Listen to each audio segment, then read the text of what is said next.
Well, good morning. This is Charles Harvey, candidate for President of the United States for the year 2012. Today, I wanted to talk about NASA and space exploration and our history a little bit about it and why are we spending 18, 20 billion a year on space when we have so many problems here on Earth. As most all know, NASA came into being on July 29, 1958. And of course, that was ego-based, that we want to be better and the best and the first. So we had a race with Russia. Now, of course, they beat us as far as circling the Earth in the spacecraft, but we beat them to the moon. Now, they've successfully launched over 100 manned flights. Three have ended in failure. That's not a bad record, causing the death of crews such as Apollo 1 in 1967, the SST-51L, the Challenger disaster in 1986, and STS-107, the Columbia disaster in 2003. So three tragedies out of 100 launches is an impressive record.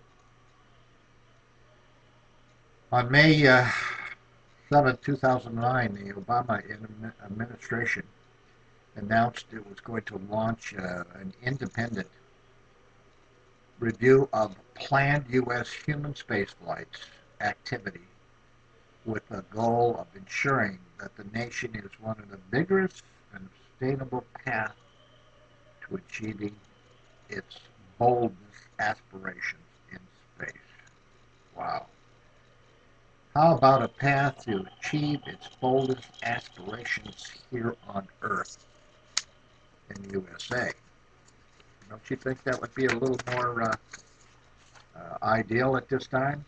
You know, the U.S. Spent about $18.7 billion in space exploration, like for the year 2010. They've been budgeted since 1958 to 2008, an average of 9.6 billion a year. You know, a total amount of 471 billion has been spent on space. You know, the goals of NASA is to find life on other planets, and I wonder what problems we'd encounter if we find that species. 9 out of 10, they'd probably be a lot stronger and stabler than us. And to find a planet we can inhabit someday. I find that kind of comical since we can't even solve our own problems on Earth and we waste resources like there's no tomorrow. And we're going to look for another planet to mess up. And what's interesting is that, you have to travel at the speed of light to reach any feasible possible planet that may be Earth-like. Just to give you some perspective of the average distance from Earth to the moon is 238,854 miles. So at the speed of light, it would take about a second to reach it. Everybody got excited about April 25th, 2007. Galaxy, I think it's GLIESE 51, is among the closest stars to us, just 20.5 light years away. Wow. It has a mass at least 5 to 6 times that of Earth. Temperatures never get cold because it's at 581 Celsius, and of course that's over 1,000 degrees Fahrenheit.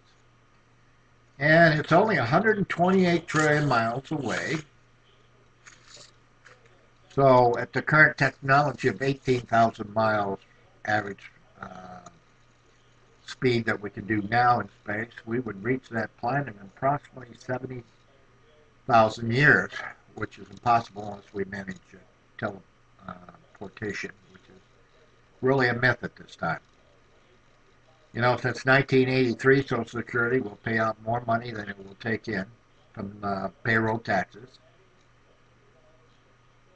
Rising health and retirement costs could bankrupt the U.S. Entitlement programs, which include Social Security and Medicare, account for 50% of U.S. federal budgets. And as the population ages, there's fear that the rising costs will bankrupt our government. So, should we be spending billions on space exploration or solve problems here on Earth?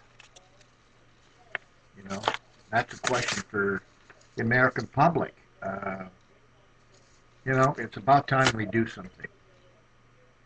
You know, let's keep space exploration to find alien life forms and find a planet to live on because we can't live on this one very well. And put it to programs that would help here.